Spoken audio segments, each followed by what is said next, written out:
This is English shorthand dictation from Progressive Magazine, October 2021. Exercise 1, speed 100 word per minute.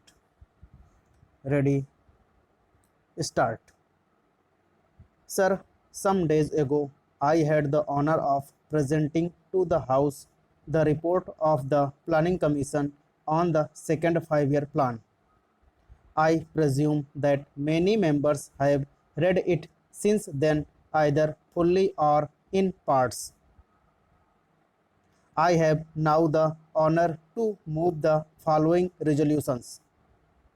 This House records its general approval of the principles, objectives, and programs of development contained in the second 5-year plan as prepared by the Planning Commission. Those honorable members who have read this report have probably not found it very light reading. A report of this type can hardly be termed light reading, although I believe there are many parts of it which are exciting reading.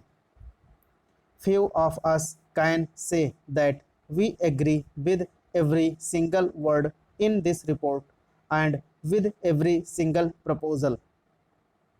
A report of this type is the product of the labor of a great many persons, not only members of the Planning Commission, but a vast number of other people who have been consulted. Among them are experts of our own country and of foreign countries and other representing various interests and professions in the country. As with all joint products, there is an attempt to meet different viewpoints. I hope this House will view the report as a whole, keeping in mind the unity of approach, objectives, methods, and principles underlying it, and not so much the details. It is open, of course, to any honorable member to criticize or to make suggestions in regard to any part of the report, whether it be principles or details. But I submit that the important thing is to get hold of the main principles.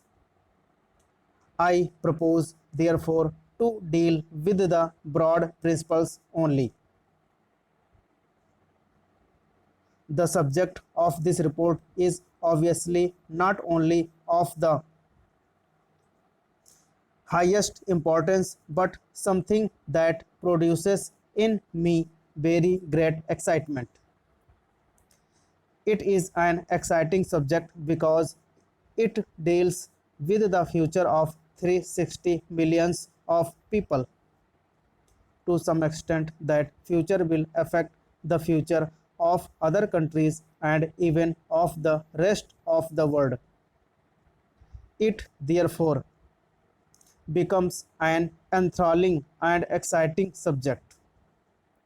We are engaged in the shaping of the future of India. Surely there could be few subjects more exciting than this. It is therefore with a sense of the burden of history that I face this problem.